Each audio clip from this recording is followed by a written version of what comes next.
Good afternoon, everybody, and thanks for coming. This is the third of our weekly seminars for this term.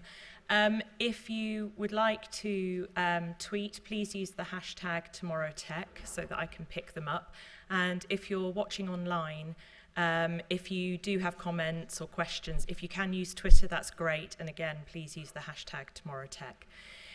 It's my pleasure to introduce to you today Professor Roi Cohen Kadosh and Hannah Maslen.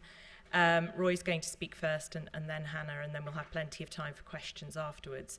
Roy is Professor of Cognitive Neuroscience here at the University of Oxford, and Hannah is a James Martin Fellow on the Oxford Martin Programme on Mind and Machine, and she's also the Programme Manager for one of our newest research programmes, the Oxford Martin Programme on Collective Responsibility for Infectious Disease. So she has a very wide remit here at the Oxford Martin School. Before I start, just to flag up that there is a policy paper written on this very subject, and it's out on the table outside. So if you find this interesting, please do pick up our policy paper as you go, because it's directly relevant. So I'll hand over to Roy, and then Hannah will come up afterwards, and then we'll do Q&A.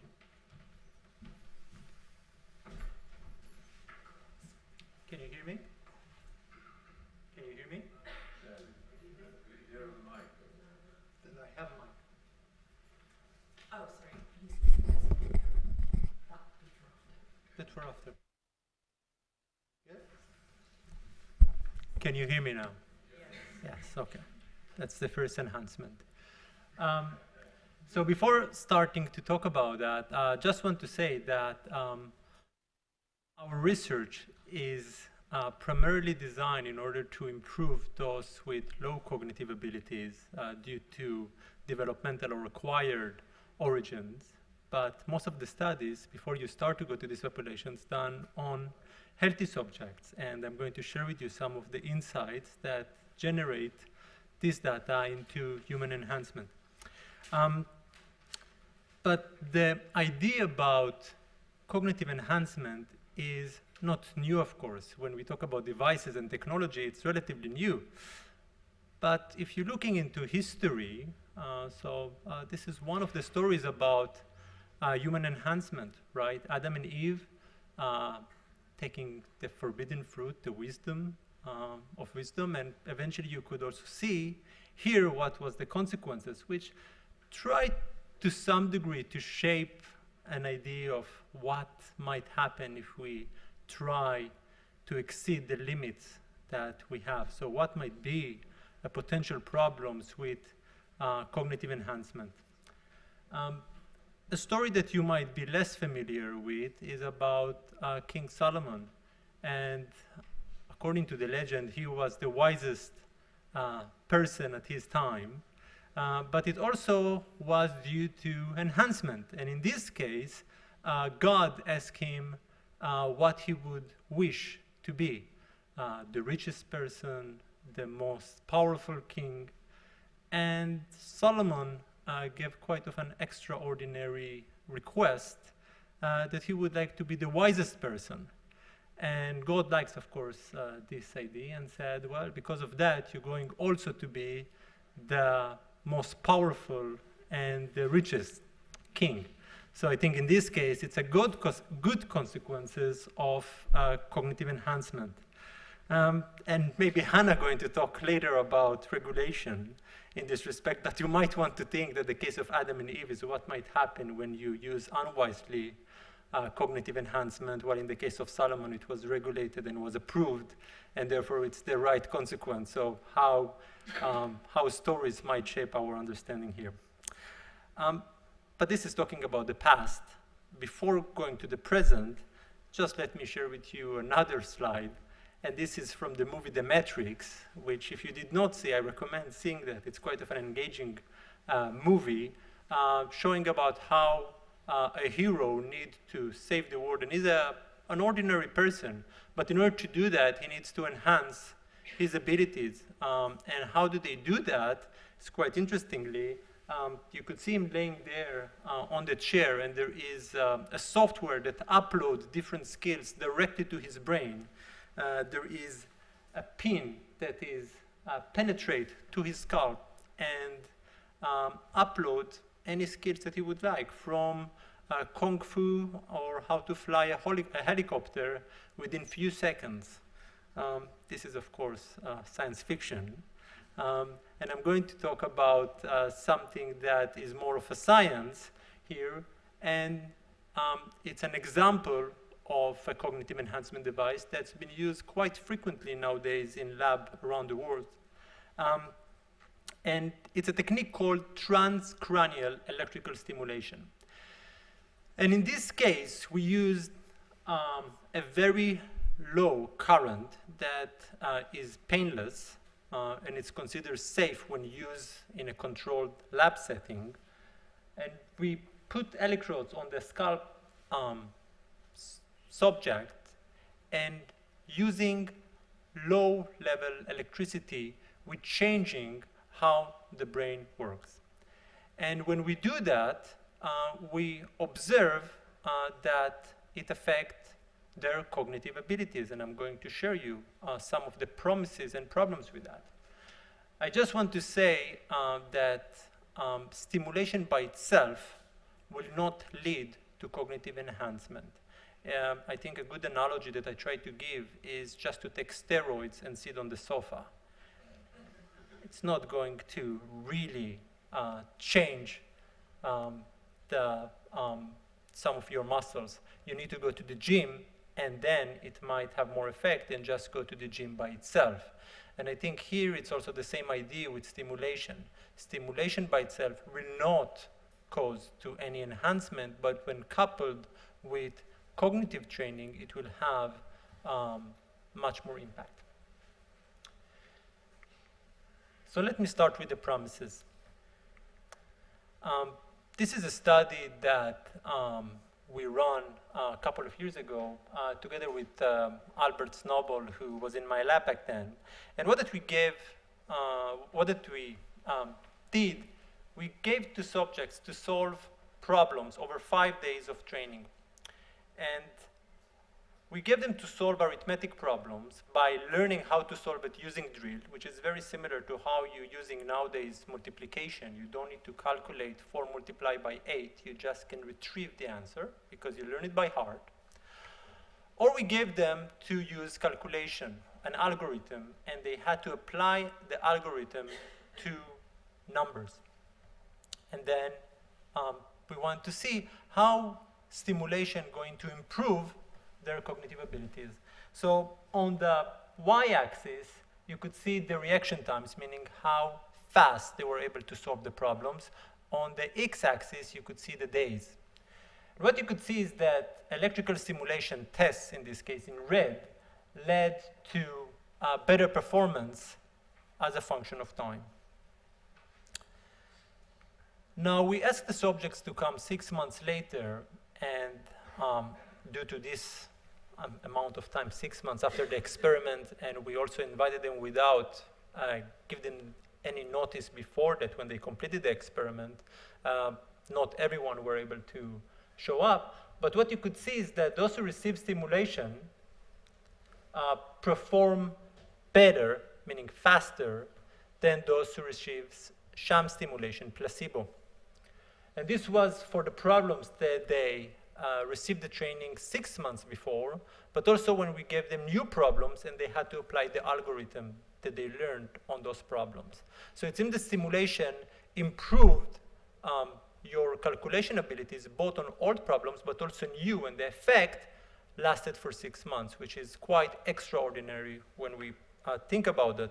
We also found a similar effect at the brain level, which I'm not going to discuss, but it's described in the paper that we wrote. Now, this effect was specific to calculation. When we looked what happened with problems that you learn by heart, drill, there was no difference between those who receive real stimulation and sham, meaning that stimulation can have long-lasting effect, but it depends on the type of learning.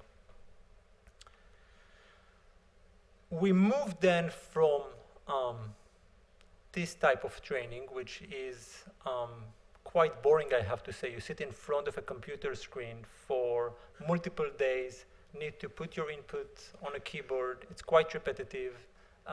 If you're a participant, you really do not like it. And we try to move to something that can be used in the future, in this respect, when we combine something much more attractive like a video game that are designed with educational and psychological principle in it. And what we did, we gave to participants to map fractions, and I will show you how it actually works. And what they had to do is to move their body to left and right in order to decide where a given fraction need to fall between two anchors. And this was using a Kinect, which is a motion sensor detector. While they did it, we gave them stimulation using a wireless stimulation machine, so they can basically navigate in the room and do that. And when you think about applicability in a future setting, if this research would be translatable, you could see how it's going to work. So this is how it looks like when they map, for example, they have a trial that they had to map 8/13 between 0 and 1, and they need to decide where the ship is going to land between this anchor. Now, we chose fractions because university students find it still challenging. I don't know how it is for you, but it's something that it is not as easy. So this is when they provide an accurate answer. So the beam here from the spaceship tells how much error we can tolerate here. So they map at 0.58, while the right answer of 8/13 is 0.62. And this is what happened when they were not correct. So they received feedback on every trial, and they progress to higher level, more difficult level as a function of their progress. What you could see, this is our 2 days training running by Changyan Lui from my lab, who's completing now her PhD. And you could see here the reaction times in seconds. It's much harder to map fractions. And in red, you could see the electrical stimulation, and in blue, the sham stimulation. You could see what happened after 2 days, and also 2 months after that, when we invited the people to come to the lab and do the task again, but without receiving any brain stimulation. You could see that the effect actually showed an increase with time, indicating that stimulation, and this is in line also with other findings, affect neuroplasticity. Now, the other things here is that stimulation did not improve only the performance on the training itself. When we gave them to solve problems that relate to working memory, in this case, verbal working memory, we found that there was an improvement also in their verbal working memory capacity, and there are quite a lot of studies showing the links between fractions and the strategies that we are using and verbal working memory. So this is quite of an excellent example how training can lead to generalization to untrained material. Now, the effect, I have to say, were specific to verbal working memory. When we gave them another type of working memory, visual-spatial working memory, there was no effect of stimulation there. So it was specific to this material. Now, I described the promises. Let me share with you some potential problems. Okay, nothing is perfect. And this is a study that Teresa Ecolano, who's now doing her postdoc in Stanford, run in my lab. And here what that we ask subject is to learn the relationship between different symbols. And each symbol we tied to a given numerical value. They did not know the link between these symbols and numerical value. They just been presented these symbols, and with trial and error had to discover which symbol is larger than another, just like you might do when you are children and eventually learn that 3 is larger than 2 and so forth. What did we did then? We gave them to do a task that it's called a Stroop task, a Stroop-like task, in which they need to compare the size, the physical size of these symbols that they learned during 6 days And what happens usually is that in congruent trial, the larger physical size is also numerically larger. So this relates to 8. This one represents 3. 8 is larger than 3, both numerically and both physically in this case. This is an incongruent condition in which 3, which is numerically smaller, is larger, physically larger than 8. If you master numerical information, what happens is that you will find confusion, okay? The numerical information, although you do not need to process, will still affect your behavior. And this is a very good indication that you are expert with numbers. If you do not believe me, let's try it, okay? So I'm going to show you now numbers on the screen, and I want you to raise your hand on the side of the larger physical digit, okay?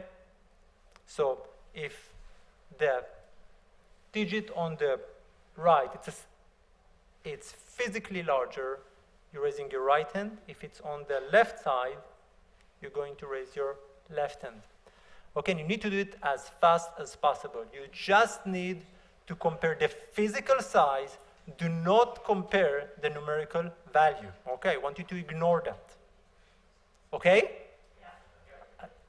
So be with your hand. You need to do things fast, okay? We live in such a society. Everything needs to be fast nowadays. And do it as fast as possible.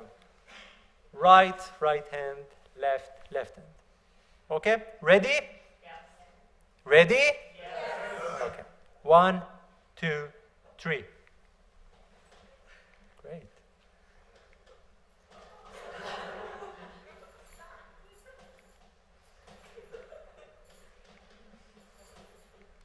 Great. Okay. So you all experienced it, right? Because you are all experts with numbers. And this is what happens when you're expert with something. You process it even when you've been told not to do that. And there are a lot of other examples from our cognitive abilities that indicates how automatic things are processed when we are experts. One of the things that it is important just to say is that if you will give that, I don't know about the child here, but if you give it to children that still do not master numerical information, at the symbolic sense in this case, such as at the age of 6 or 7, they will perform better than you, because numbers will not interrupt. They will be able to just do that without any problem, with ease. But as soon as they become more experts and more knowledgeable about numerical information, then they will start to experience difficulties. So there's quite a lot of research in the field of cognitive neuroscience linking different brain regions to skill acquisition and also to automaticity. Usually its anterior regions are indicated into skill acquisition and learning. And as soon as you become more expert, there is a transfer to more posterior regions. And this is the case in numerical cognition. So when you learn about numbers, you find recruitment of area at the front of the head, the dorsolateral prefrontal cortex here, the DLPFC. But as soon as you become expert, it's transferred to more posterior regions, the PPC, the posterior parietal cortex. What we found is that it's a bit of a complex slide, but you're going to understand it by the time I will finish here without any brain stimulation. This course, higher indicates better. When we stimulated the parietal cortex, you find that learning rate was better, but it impairs their automaticity, okay? They showed impairments when they had to process numerical information. It wasn't automatic, although they learn it quite well compared to the other groups, to the sham group and to dorsolateral prefrontal cortex group.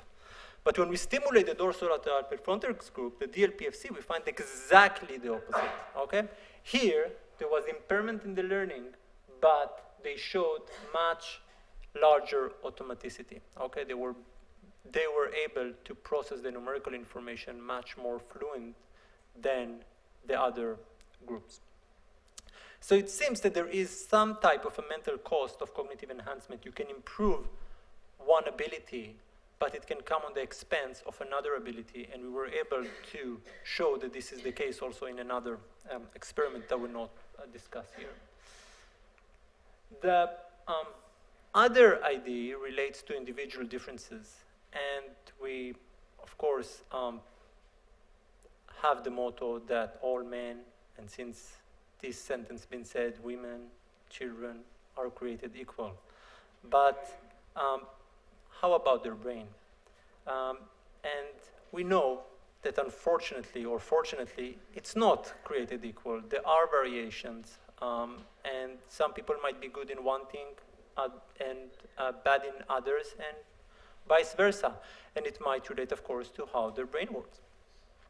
So we, together with Amar Sarkar in my lab, we examine what happens when we stimulate the brain of different populations, but very similar populations in this case. We took students from the University of Oxford, all of them quite smart, I guarantee, and we gave them stimulation to areas in the prefrontal cortex that are involved in maths anxiety.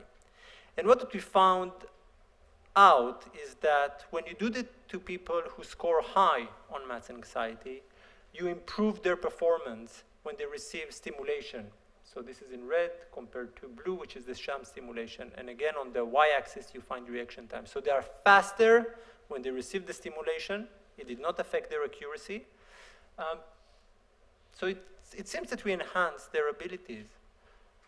But what we did here is something quite nice. We took people that did not score high on maths anxiety, so they do not have maths anxiety, and we stimulate their brain. Because what happened a lot of times is that people read about our research and then run to try that at home, or Hannah will tell you also how they try that, and want also to find the same effect. When we stimulate their brain, you find exactly the opposite. Okay? So you find that there is an impairment here rather than improvement. And this is when I didn't say, this is when they solve arithmetic problems. Okay? Nothing fancy like 4 multiplied by 8. Okay? Nothing of extraordinary difficult. And you could see the difference between the two populations. Okay? Those with low maths anxiety solve it much faster overall, but you could see that stimulation here impaired their performance. It caused them to be slower. Now, when we also examined their physiological data, and here we took cortisol, which is, you might call it a stress hormone, and this, what they might experience, those with maths anxiety, when they solve arithmetic problems, we found that stimulation leads to a reduction in their cortisol level, okay, when we assess it before and after they received stimulation. That's compared to sham. You see that in the case of sham, they're not able to self-regulate themselves. There is no reduction in cortisol level. It is significant in the case of electrical stimulation. What happened in the case of those without maths anxiety? It's exactly the opposite, okay? So you could see that naturally they're able to reduce their cortisol level, but not when they receive the electrical stimulation. They show a trend, but it's not significantly different than 0. It's not, there is not a big reduction there. The last example I would like to give you is something that people are quite exciting about, which is the possibility of cognitive enhancement devices to improve things like IQ. And here is a typical problem from one of the IQ tests, which is Sandia, and you need to find out what is the right answer here. Do you want to take a second or a few more and to tell me what is the right answer here?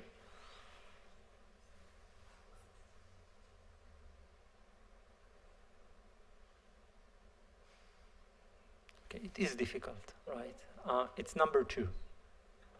Okay.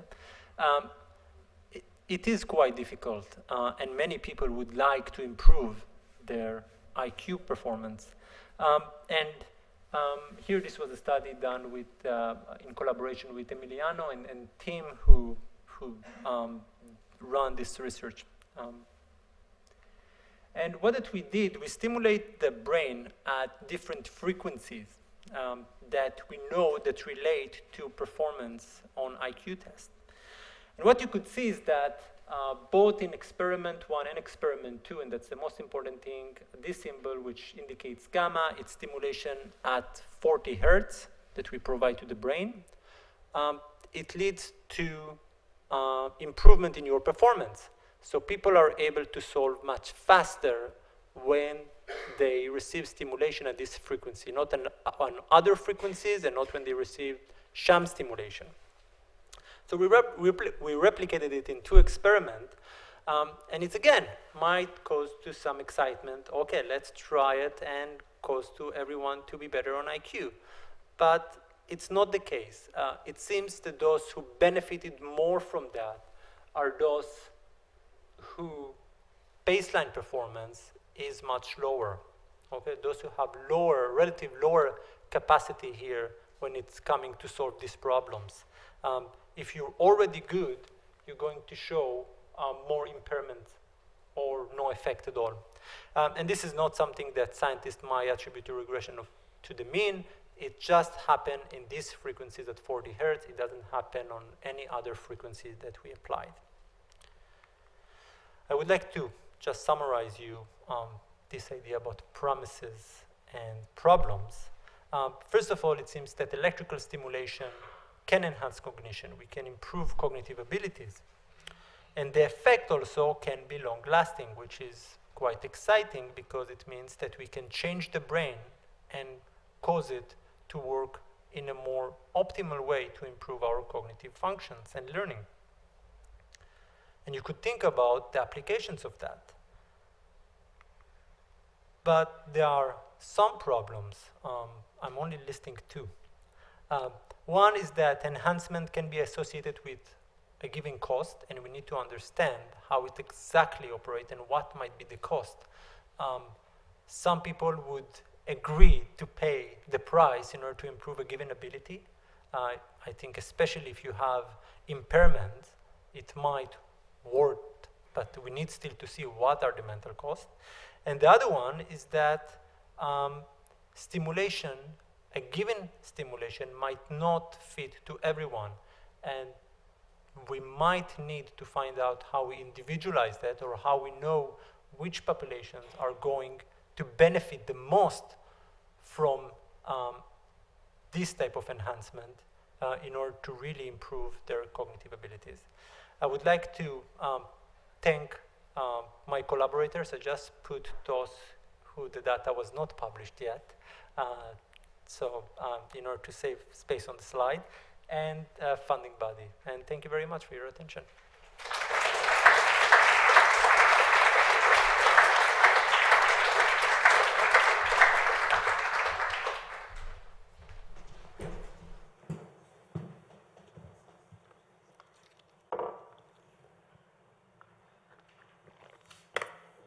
Are my slides coming up, or shall I put them up?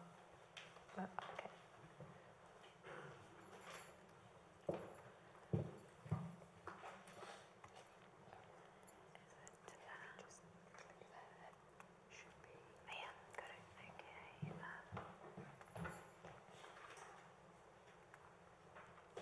Okay, so perhaps some of you are quite excited by some of the things that Roy's been talking about and think perhaps you might like to try it for yourselves.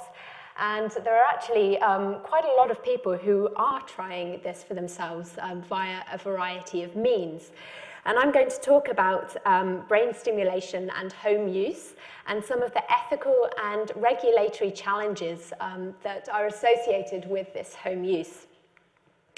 So to get started, I'll outline the 2 main ways in which people are trying to do brain stimulation for themselves at home. The first is to buy devices directly from manufacturers. You can buy them online for about £100 to £200, and you get a whole TDCS device or something that purports to be a TDCS device. And these are usually marketed for enhancement or well-being. So one of the primary target markets seems to be gamers, and there are devices that I'm going to show you in a moment that promise to enhance your focus for gaming. and other devices that promise the sorts of enhancements in working memory or language fluency or these sorts of things that Roy's been talking about. But these devices are not regulated, at least they're not regulated as medical devices. The sorts of devices that Roy and his colleagues would be using in their labs are marketed as medical devices because of the purposes that the manufacturers ascribe to these devices. Those devices are sold for purposes of research and potentially clinical uses, and so they're regulated under medical devices legislation. Devices that are sold for enhancement or well-being are only subject to general non-product specific safety requirements. So sort of electrical safety, that means it's not going to blow up and that sort of thing. But very crucial aspects of the design and the mechanism and the potential effects of the device haven't been looked at by regulators. And this is important because many features of the way that the device works are going to be crucial for safety and for effectiveness. Things like the stimulation intensity, the placement of the electrodes, the stimulation duration, polarity of electrodes, this sort of thing are all important for, to ensure that the device is safe and potentially effective depending on what the claims are that the manufacturer is making. And then the other way in which you can try to experiment on yourself at home is to make a device yourself. And it's fairly cheap to do so. You need a 9-volt battery, some cables, electrodes, and a simple circuit. And there are many videos online that are showing how to make these sorts of devices. So these are the two ways in which people are trying to enhance themselves using predominantly electrical brain stimulation. So just to explain a bit about why those sorts of devices aren't regulated, but the sorts of devices that Roy would be using in his labs are, this is the definition of a medical device that's given in the European Medical Devices Directive. I promise there's not too much sort of legal stuff, just at the beginning to explain why we're in this situation. So here you can see that a medical device is any instrument or apparatus and so on intended by its manufacturer to be used specifically for diagnostic and or therapeutic purposes. So the devices that say that they're going to help your gaming are really unlikely to fall under devices used for diagnostic or therapeutic purposes. And indeed, the medical purpose is assigned to the product by the manufacturer through the labeling, instructions, and promotional materials, and so on. Okay, so what are some examples of these? Well, I've got one with me, which is in this box. This is one of the best known or the most popular direct-to-consumer devices. I'm afraid that the one that I have here is now a bit out of date. It's actually the first model, whereas the device you can see up there is their second model, so that's already, the technology is already moving on. But this device, it comes in a very sleek box, looks like this. And inside you have this very fancy looking piece of equipment and the sponges that go with it. You charge it from your computer and you control it from your mobile phone. And this device would sit on your head, something like this. And the idea is that it is stimulating the part of your brain that might be involved in increasing focus. So this device, as you can see, the manufacturers say that this device could increase your working memory and focus. It also comes with some caveats. So the manufacturers point out that it doesn't offer any medical benefits, it's not a medical device, and it's not regulated by the FDA. They also refer to some of the European safety standards, which are relevant to medical devices, but they say that the headset has been tested to all these requirements, and that doesn't mean really very much because they don't have a declaration or a certificate of conformity. So from the sort of fancier looking devices, we've got a couple of others on the market. This is the brain stimulator TDCS device. And you can see here that they're very excited. They say TDCS technology is catching on fast. New scientific papers are being published every day, and the results are incredible. You really can improve your brain function quickly through using TDCS. So it all sounds very good. They then give a bit more, they elaborate a bit more on what sort of effects you might see. They say that you could increase your cognitive performance, enhance your language, and mathematical ability, attention span, problem solving, memory, and coordination. They also do mention some potential medical uses as well. And they give some examples of montages, so that means where you place the electrodes, both for enhancement and actually medical effects. But then we have an important note at the bottom of all their promotional material. It's very important. They say that these results are from their finding and may be incomplete and or completely wrong. Don't view this data as absolute fact. Do your own research and come up with your own conclusions. So that's the information that's given alongside this device. And the final example of a TDCS device for sale, the Cognitive Kit. Here again, very excited about it. They say it's a perfect candidate for widespread use. The side effects are minor. You can easily find quality research showing cognitive improvements in healthy people, facilitating insight, funny spelling mistake, accelerating learning, improving working memory, learning, maintaining a novel vocabulary, again, all very exciting. The usual caveats, please don't regulate us. And then they do give a bit of information about how you might use this. So the second, number 5, as an initial suggestion, they say, you might want to try applying the anode over the left dorsolateral prefrontal cortex and the cathode over the right supraorbital. If you don't know what this means, well, you should read more about TDCS. So this is the guidance that comes alongside this device. And just sort of for completeness, there's also some examples of magnetic stimulation, whether this, again, really does what it says. It's another example with enhancement claims and caveats about not being a medical device. Okay, so what about the DIY community? Well, this is an example of a device that someone has constructed themselves at home. And you can find a lot of information about what people are doing on the Reddit TDCS forum. So this is quite a big community of individuals who are interested in using brain stimulation for enhancement, perhaps for also therapeutic purposes. And they're sharing tips and stories and, in some cases, scientific papers, all with the aim of sort of helping the community get better at using TDCS at home.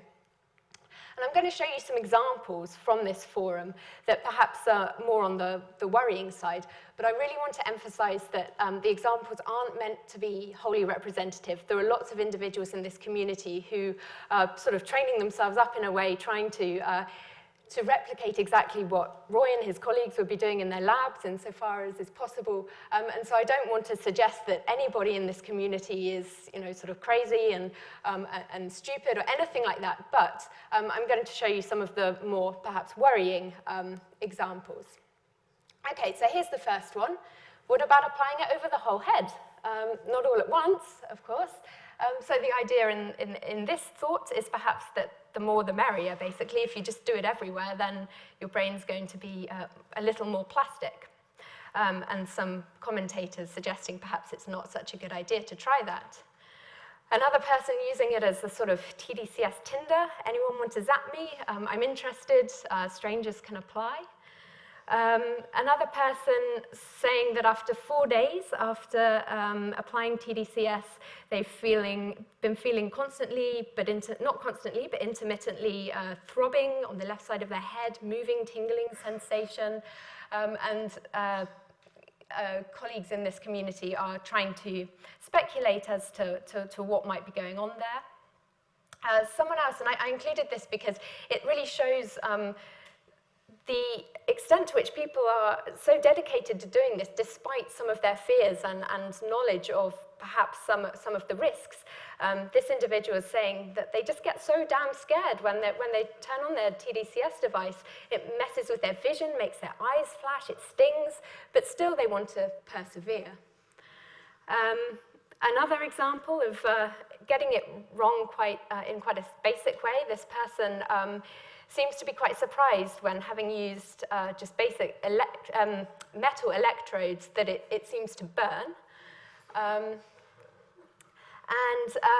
An example here of somebody who is confused about which is the anode and which is the cathode, which is important because the polarity will affect whether it's actually increasing the likelihood that neurons will fire or decreasing the likelihood, sort of central to getting it right. And the commentators underneath are disagreeing amongst themselves.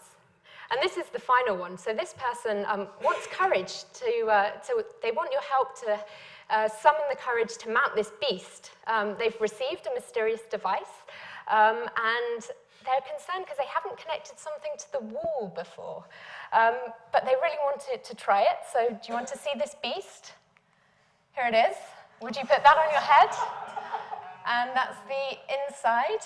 I should check back, actually. This is from a few months ago to see if there's been any further activity on that thread. So those are the two sort of ways in which people are experimenting with brain stimulation at home, trying to pursue enhancement. And I want to talk now a bit about some of the ethical and regulatory challenges associated with this. I'll make a few brief comments about the DIY community, and then talk a bit more about at least one of the particular regulatory challenges that I think regulators will be faced with when trying to bring devices sold for enhancement into a regulatory framework which is set up to deal with medical devices. And this is something that is currently being considered, at least in Europe and I think in the US as well. And we have been in discussion with some of the groups involved. So just in relation to DIY TDCS, I think that these sort of experiments that people are doing on themselves raise the question about whether, and I'm not suggesting that there is a responsibility, but I think we should think about it, whether researchers have any responsibility to lay people who are appropriating their scientific research for sort of parallel purposes. And whether such appropriation of research should be explicitly considered by ethics committees when researchers obtain ethical approval for their studies. Of course, we don't want it to be the case that such considerations would hamper scientific research, absolutely not. But we might want to think about whether, if we know that research is likely to be used by individuals wanting to experiment on themselves, whether perhaps there should be some sort of message to the lay community at the end, something that really hammers home perhaps limitations, perhaps the individual differences point, perhaps the cognitive costs, this sort of thing. Whether researchers and funding bodies should make research freely available, where doing so might reduce harm that people could be doing to themselves. Given that a lot of these individuals are trying to read up on things and to do due diligence.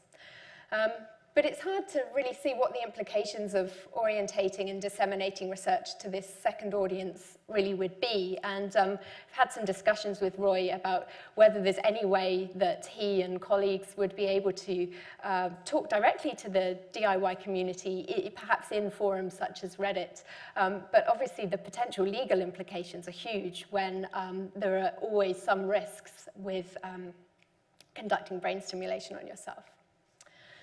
So now I'm going to move to talk about some of the regulatory challenges associated with direct-to-consumer devices, so devices that are marketed and sold for the purposes of enhancement.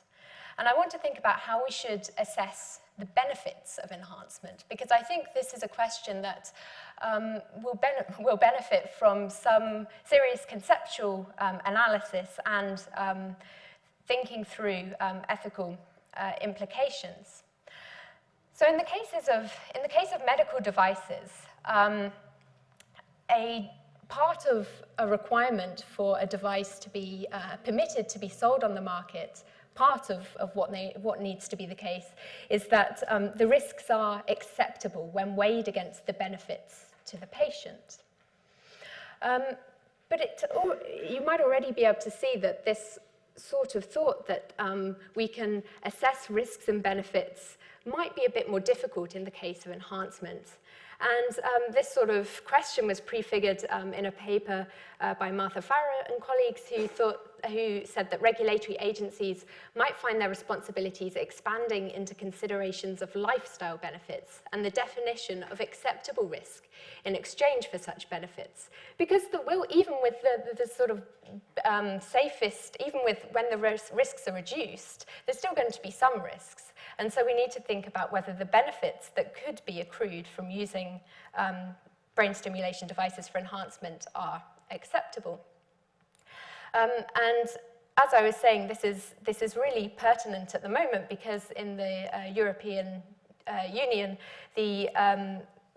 those who are consulting on amending the Medical Devices Directive are thinking about including brain stimulation devices for non-medical purposes and thinking through how to assess whether benefits are big enough given the risks.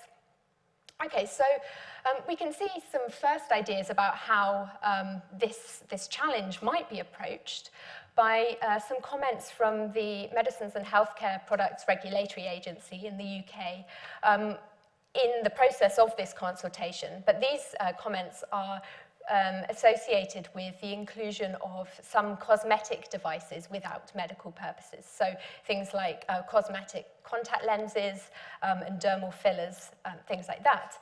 And in their consultation document, they say that weighing up the risks and benefits of a product which does not have a medical purpose is different than for medical devices. But their solution is, because of the absence of clinical benefit, they think that products need to present either no or the minimum acceptable risk. So a really sort of low risk-averse approach. And when it comes to contact lenses, maybe this is going to seem appropriate. But when it comes to brain stimulation, that is going to present some risks, even in the safest cases. Requiring it to present zero risk is pretty implausible. So how are we going to think about benefits of enhancement? Well, we might start by thinking that perhaps they're similar to the way we might think about benefits of cosmetic surgery. In the case of liposuction devices, for example, experts advising the FDA decided that it could only characterize the benefits from these devices in terms of patient satisfaction. So unlike the sort of more objective measures of effects that we might think of in relation to medical devices, here there's some sort of fluffy idea of patient satisfaction. But when we think about cognitive enhancement and brain stimulation, as Roi has demonstrated to you, we have the ability to measure whether there are improvements in cognitive performance, and where there are improvements, we can give an effect size and this sort of thing. So studies we've heard from Roi and other people working in this area have shown improvements in language performance and working memory, various domains in which people would be interested when thinking about trying to pursue cognitive enhancement. And these improvements are measurable. They can use the same tests that they would use if they were assessing the device for a clinical purpose in healthy individuals. Is the working memory improved? Is linguistic fluency improved? So these are objectively measurable. But we might think, well, there's still a bit more subjectivity to enhancement. We might think of a comparison with the use of modafinil, which is a drug that was originally, it was created to treat narcolepsy, but has been used by healthy individuals for wakefulness and alertness, and healthy subjects, reported feeling significantly more alert, attentive, and energetic on modafinil than placebo. We might think, well, this is sort of a subjective effect. Maybe this is characteristic of enhancement benefits. But this is not going to be true only for enhancement. If we think about effects of pharmacological treatments such as analgesics or antidepressants, these effects are subjective. It doesn't mean they don't exist, but it means that we can know about them from self-reports. And so it doesn't seem like there's that much of a difference, really, between the way in which we might measure improvements from medical devices compared with enhancement devices. So where I think the difference does come in, and what I think that regulators will need to think about when they're trying to try to conceptualize or even quantify benefits of enhancement is that the word benefit is already sort of normatively laden. It suggests that it's valuable. An effect is neutral. If we value it, then it's a benefit. And I'm going to suggest that the benefits of enhancement, the effects that we might want to call benefits, vary to a greater extent in the degree of value that people would place on those in comparison to the effects that we tend to call treatments. So just to sort of illustrate this, again using the example of modafinil, interviews with healthy subjects taking modafinil for cognitive enhancement purposes revealed that the subjective effects ranged from moderate to mild but very valuable to me. So even a mild objective or subjective effect can be very, very valuable to somebody. But equally, it might not be particularly valuable to other people. In the interest of time, I'll just skip over this slide, but I was using this to illustrate that even something that would be seen as a functional impairment could be seen as a valuable effect in some cases, depending on what you wanted to do with it. But I will skip over that for time. Okay, so far, we've got some important distinctions. Distinctions between objective effects, which are measurable improvements in cognitive performance, subjective effects, which are experiential and perhaps more difficult to measure, but we still can measure them, and then the value of these effects, which is going to vary depending on an individual's goals and preferences. So, in relation to enhancement effects, for example, we might think that an objective improvement in working memory could be really, really valuable to, for example, a mathematician, but maybe less valuable maybe to an athlete. A subjective improvement in perhaps sense of alertness or mental clarity might be really valuable to an older person who's starting to get worried about cognitive decline, but might not be that valuable to the 20-something who considers herself in her prime. And so what I'm suggesting is that the value of effects, of treatment effects, is going to be a lot more universal. It's going to be a lot easier to say, well, yes, of course, that's a benefit. Being without pain is going to be valued by anybody who is in pain. And it's clear that this is going to be a benefit. Whatever your life goals are, whatever your activities you like to pursue, not being in pain is something that is going to be valuable. And similarly with other treatment effects, anything that's going to allow you to go about the sort of normal range of activities is going to be valuable to anyone, because whatever your activities are, there are certain impediments that would prevent you from doing any of those. Enhancements, however, are going to be much less easy to identify as benefits, or the value is going to be much harder to sort of quantify because of the nature of the effects and the fact that their value depends on what sort of goals or activities you have. If you had an enhancement in the sort of discerningness of your palate, that might be really, really beneficial to somebody who's a wine connoisseur, who is in the wine trade. But I wouldn't necessarily think it's a huge valuable benefit that I would necessarily, or one might not think it's a huge valuable benefit that one would want to risk brain stimulation for. Enhancements in creativity or in working memory equally are going to be less obviously universally valued. So to sort of sum up what I've been saying, what is sort of fundamental for a basic level of well-being, so things like not being in pain, is going to be more or less universal to all individuals. But what is required to reach higher levels of well-being is going to diverge in line with the diversity of individuals' life goals. So whether you want the enhancement in creativity or in language fluency or in discerningness of your palate, is going to depend on what your goals are and what you want to do in life.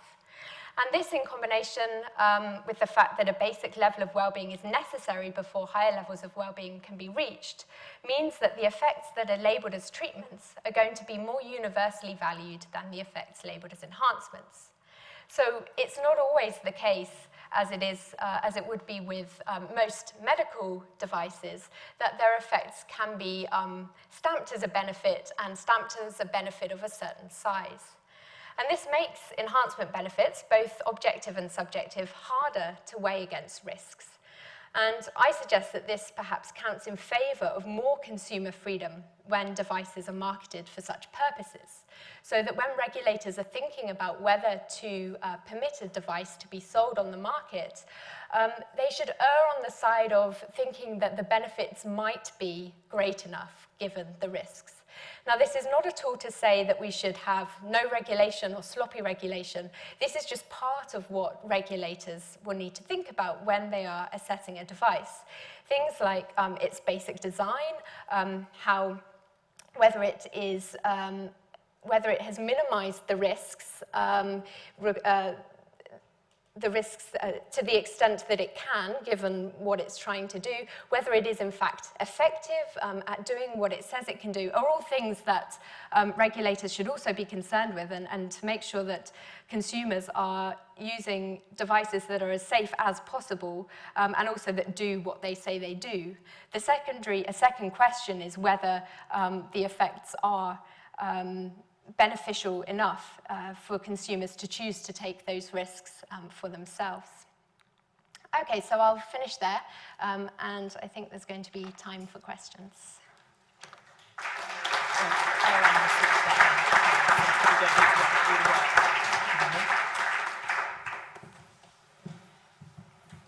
Thank you both very much. We have time for questions, so if there's anyone that'd like to get us started.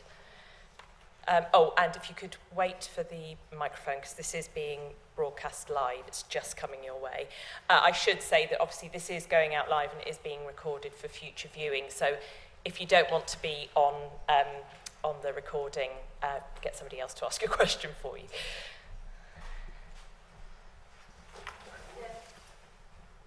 Hello. I want to ask, have you tried the combined effect of things like modafinil and transcranial stimulation? Can you hear me?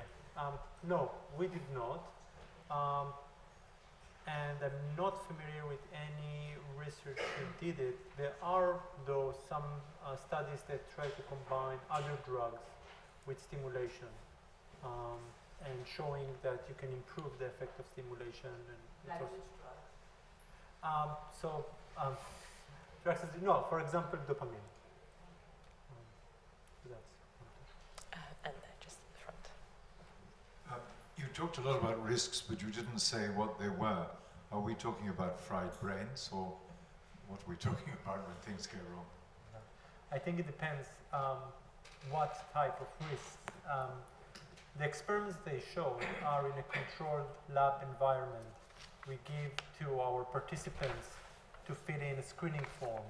We exclude participants that at the moment we do not know how they might react to stimulation. So we had so far like thousands of sessions of stimulation with 0 incident. But if people will try it at home and, for example, have epilepsy or have a relative, a first-degree relative with epilepsy, they might be in a risk population to cause themselves epileptic seizure, because they stimulate the brain and it might actually lead and trigger such event. Also, we stimulate in a protocol so that we have limitations of how long do we stimulate, what the strength of the stimulation, and people that do it at home, usually, you already heard from Hannah, might try the more the better, right? The more the merrier. They put some money, they want to get the best for the buck, and they will stimulate themselves, I don't know for how long. We also do not know at the moment what are the consequences of stimulate someone for months. We do not stimulate anyone for months. Our protocols are, maximum nowadays are for 11 days, which we completed on 300 subjects, and it's fine. But this is when we have the knowledge and we know what to do. When you give it to someone who doesn't, then the question of what might be the consequences.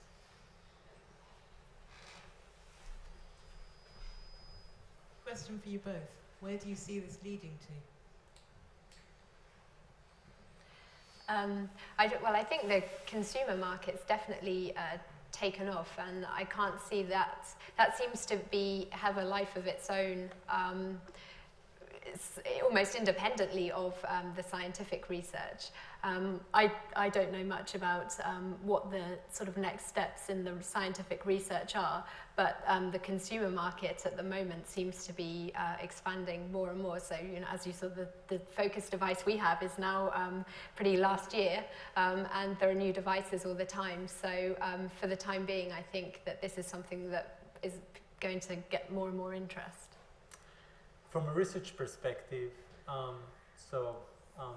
there is a lot of studies mainly on healthy adults, some of them showing benefit, but there is also a tendency now to go and try to examine what happened in the case of the aging brain, what might be the benefit for those with atypical development, but there is at the moment not much knowledge on that. I think we need also to find a lot about the mechanisms, and if we can individualize that in order to really increase the effects that we find, to make them even much stronger, and also to make a way that everyone can benefit from that. But this is what we think now. It might be another technological development in a few years that totally will shift it to another direction. Society is in a position at the moment where many people of different ages have had MRI scans, and I mean, you are bathing the brain in very, very high intensity magnetic and electrostatic fields. Do you know whether such an experience affects the brain cognitively? The answer is no, I do not know.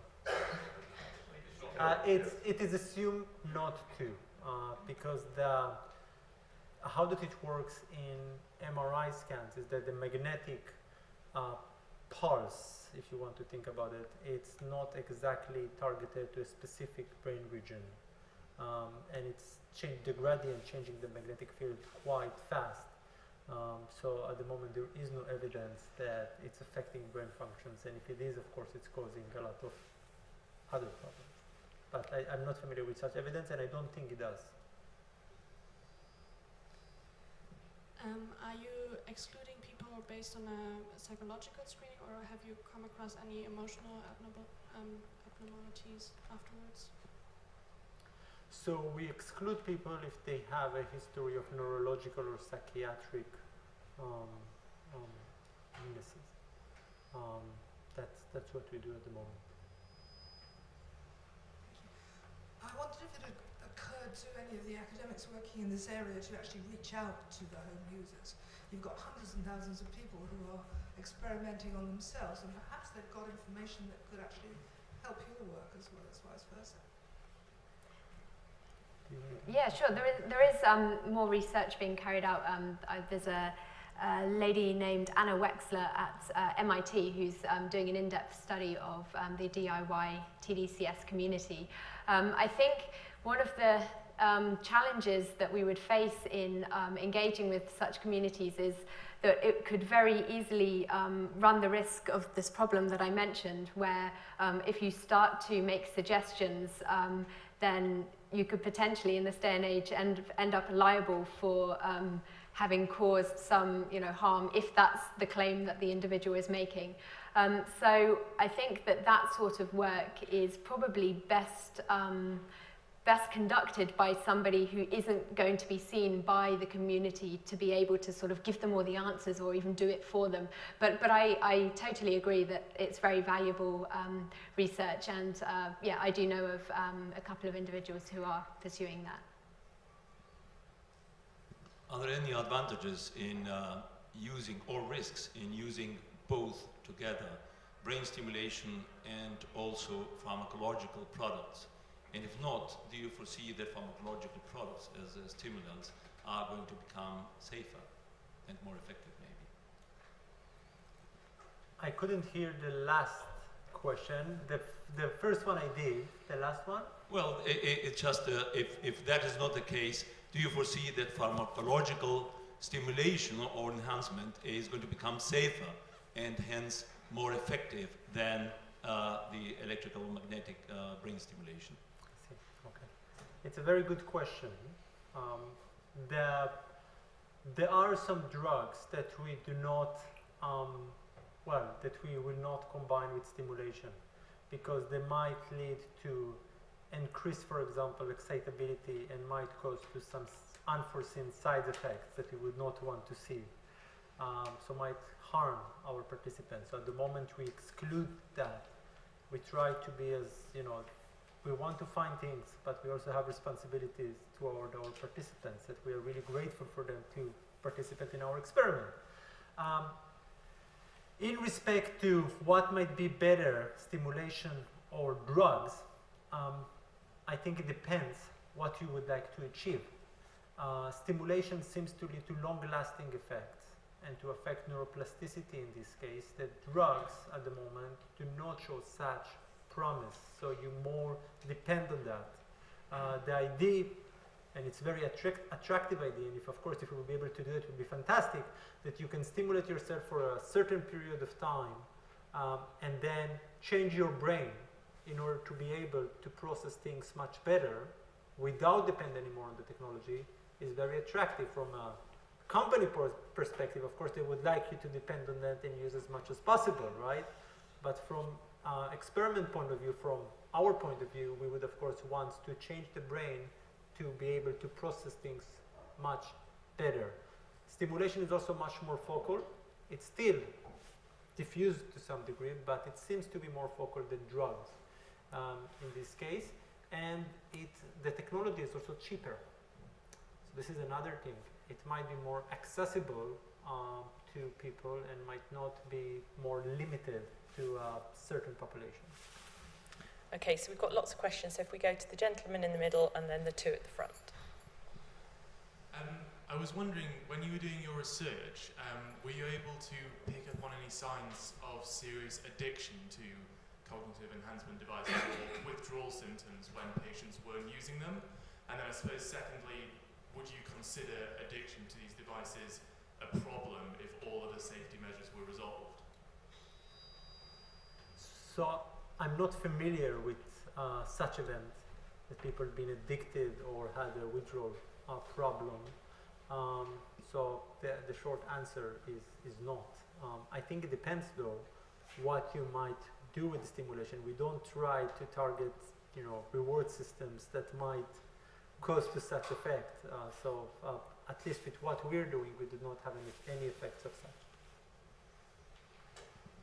So I have kind of two parts to my question. My first was, I wondered whether you could both discuss whether you've actually personally used any kind of TDCS device. And also some of the research that you presented and a lot of the devices that are used at the moment seem to be focused in a way where both electrodes are placed on the scalp. There are, I know, I'm aware, other techniques where you place one electrode on a body part and thereby only providing excitation to the brain. I wondered if you could comment on that. I haven't used any TDCS device. Roy hasn't invited me to his lab, unfortunately. And I didn't want to try that one because I was put off by comments from colleagues saying that it probably, with that placement at least, wouldn't have any effect. It would just go through the skin and skull. I would be interested in participating in a study, but I haven't used it, no. I should also just say that when we first produced the policy paper, a journalist did try this, and she found it did have a burning sensation, didn't she? I think she did find it quite intense. Yeah, I think so. I have to say, this device that we do not use in the lab, we have different protocols. There are no such, we do not find any burning to the scalp or something of such. But to your question, if I'm using it on myself, not frequently. So all the people in my lab try stimulation. I think it's the first thing that if you're going to do it to someone, you need to know how it feels. You need to be able to do it first on yourself, of course, if you don't have epilepsy or something like that, right? So we tried that. Last week there was an experiment going to start, and we piloted, and I receive stimulation. But I'm not trying to receive stimulation on a frequent basis in order to improve my cognitive ability, at least not nowadays. As for your question about different montages in order to have excitatory, I just have to say that not all the time a nodal will be excitatory, and we don't use this montage because it seems to have, there are some papers showing that it's not as effective in order to really cause changes. You talked about your work having an association with the aging process. Can you talk a little further about whether you're coordinating at all with the work going on with dementia and Alzheimer's? Yeah. So yes, it's actually one of the directions that we would like to take, and there are some plannings, not at the moment to Alzheimer. We first at this stage actually running one of the experiments, they're actually sitting here in the audience, we're running a study on typically aging population, try to see if we can improve their executive functions, which is something that you usually find deterioration. So to see if we can improve that. And based on this, we're planning next to try, if this would be promising, to run a study on people with mild cognitive impairment. One of the problems is that it's really hard to recruit participants because either they are not familiar with that, or that they have problems to come to the lab, or that in the screening criteria a lot of time they might already taking some type of drugs or something like that exclude them from participating in our experiment. So if anyone would like to participate, you are more than welcome. But yes, this is the Are there any similarities between the way the technique you're talking about works and electroconvulsive therapy, which used to be used in psychiatry? And would you say that ECT, electroconvulsive therapy, is that in fact dangerous? Well, there are some studies that showing that there are side effects to ECT. And there are nowadays other brain stimulation that try to induce some of the beneficial effect of ECT, but without side effect. And one of that, for example, is magnetic stimulation, that it's compared to electrical stimulation, it's, let's say, between electrical stimulation and ECT. Yeah, and it's been approved by the FDA in treatment of depression, for example, in this case. With electrical stimulation, the effects are much subtle in this case. And still, I don't think there is still a robust evidence to affect, for example, depression or other disorders. So I don't know where it will go in this respect.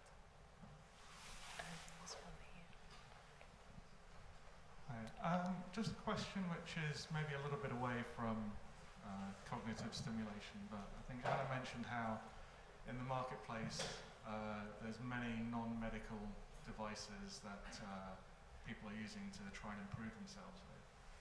So it kind of got me thinking, a lot of these devices are about monitoring yourself with the whole quantified self thing, and that's influencing how people might change their behavior. So I was wondering whether, as people put more trust in these kind of things, whether they'll be more heavily regulated in the future. Yeah, there is an increased interest and intention to things like telemedicine and sort of health apps and things like that. And software can fall under the remit of the Medical Devices Directive if it's intended to diagnose or treat. So again, really, and it seems perhaps that this isn't the right way to do it, but there are certain reasons why they do it, that the claims that the manufacturer makes about their software or their app or their gadgets are going to either ensure that the device does get regulated or not, but they're currently sort of, because these are new sorts of technologies and apps so there are some apps, for example, that claim to be able to tell you if your mole is malignant or not. These sorts of things are definitely coming under scrutiny, but it will come down to almost sort of semantic tricks about whether you are able to present the purpose of your device or software or gadget as being sort of for well-being or sort of leisure and lifestyle, or whether it can't avoid making diagnostic or treatment claims. But it's certainly something that's getting more closely looked at, yeah. We do research on children, typically developing children and children with developmental disorders. Where do you see this research going in terms of both the ethical position and the scientific position for using these devices with children?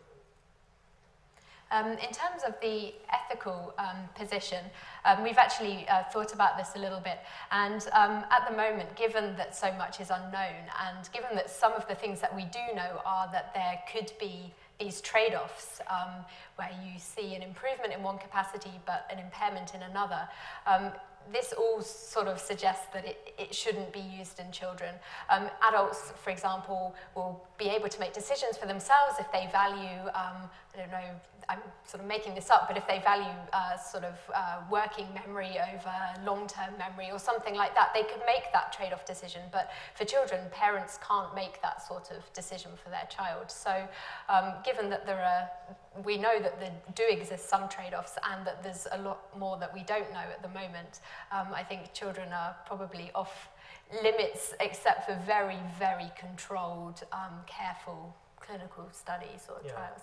So Hannah referring to trials. those who are typically developing children, but with atypical development there was a different discussion because they have more to benefit compared to the risk. We completed a study on children with mathematical learning difficulties, which was a small trial. Now, where do I think it's going? First of all, there is study on typically developing children. Unfortunately, I have to say, I would not do that, but other people doing that. I think there is much unknown there, and I would not give to my child to participant who is a typically developing child at the moment. But those who have a problem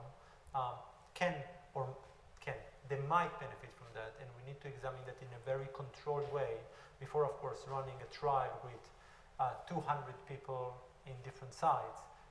So slowly gathering data and see what might be the benefit, if there is, what might be the risk. At the moment, it seems that risk-wise they were perfectly fine, so they did not even notice that they've been stimulated. So I think it might have promise for especially those who might have learning problems, because it seems to improve learning and also to cause some neuroplastic changes. And if it is the case in children and we know what to target, we might be able to improve their abilities. Yeah, so just to reiterate what Roy said, when it comes to treatment and atypical development, it can be, and this sort of relates to what I was saying, it can be much clearer that the benefits are worth it, as it were. So we can be a lot more sure that it is in the child's best interests. Whereas when it comes to enhancement effects, especially if we're talking about cognitive trade-offs, we just can't make that decision about whether it's in the child's best interests or not, because this is sort of a much more uncertain evaluation to make. Okay, do we have any more questions? It's been going at a rapid rate. One final one here. Perhaps just to follow up the last discussion. First, I think maybe there's some illusion going on here between conditions that are clearly diagnosed and widely considered as neurodevelopmental disorders that would attract the attention of a pediatric neurologist, let's say, cerebral palsy or Down syndrome, and your example of mathematical difficulties, which even in the most kind of expansionist mode of the medics, I don't think would be thought of normally as a medical problem, and clearly is a very graded thing. Dyslexia is another obvious example where some people are falling over themselves to be diagnosed as dyslexic for various reasons. The second point I want to ask is, in terms of evaluating the risk, it's clearly very hard to do so in the case of children. For the ethical approval of drugs, there's usually a stage of animal testing with animal models. I haven't heard anything about testing animal models to determine the safety or otherwise of TCS, and is that a route that people have gone? Yeah. It's a very good question. First of all, in terms of maths learning difficulties like dyscalculia or dyslexia, it does appear in the DSM and other medical manuals in this case. And it does provide barrier for child nowadays, especially in the technological society that we live. It's very important to be numerate. And of course, things like ADHD has been treated with drugs, like you already said, and this is also something you might say, it's not cerebral palsy, right? But it's still something that nowadays we want to give to the children the benefit to be able to develop properly and to have the opportunities that other children have. In respect to animal models, there are actually animal models also drawing on safety and what may be the consequence of stimulating, showing, some of them showing that the stimulation that we use in the lab is very conservative in the case of adults to cause any type of neural damage or any risk in this case, and you need to stimulate much more than what we do in the lab. And the other thing, so this was in the case of animal models. In the case of stimulation, in the case of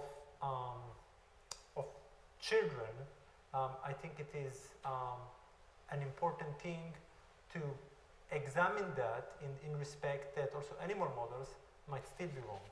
So we might not find anything with animals. It might find that in the case of kids, we will find something. And the fact that people do this at home in an unregulated way, I think it's also something that might justify a much controlled experiment that can really examine if there is a risk. Because if there is a risk, I think there is a need for much harsh regulation and informing parents that it might actually will lead to a damage, and this type of studies should stop. Okay, if we don't have any further questions, I'd like to say thank you to the audience first. You've asked some fantastic questions. Before we thank Roi and Hannah, I would like to flag up a couple of events. Some are new that I haven't flagged up before. On the 24th of February, we have Lieutenant General Jonathan Riley and Richard Kaplan talking about lessons that can be drawn from Yugoslavia, from the conflict in Yugoslavia, the lessons we can draw for Syria. On the same day, but at lunchtime, we have Meryl Silverstein, who is Oxford Martin Visiting Fellow at the Institute of Population Aging, talking about adult children providing support to their aging parents. So given that some of you have asked questions about Alzheimer's, that might make for quite an interesting lecture. And then one I have flagged up before, our International Women's Day lecture is Judy Wiseman from the Oxford Internet Institute. And she's going to be talking about automation, robotics, and the promise of an easier life. And she will introduce a gender perspective to that. So I think that's going to be quite fascinating as well. So thank you, Roi and Hannah. It's a really interesting topic, and I'm sure we'll return to it again, given the high interest, and the level of questions we've had today. Thank you.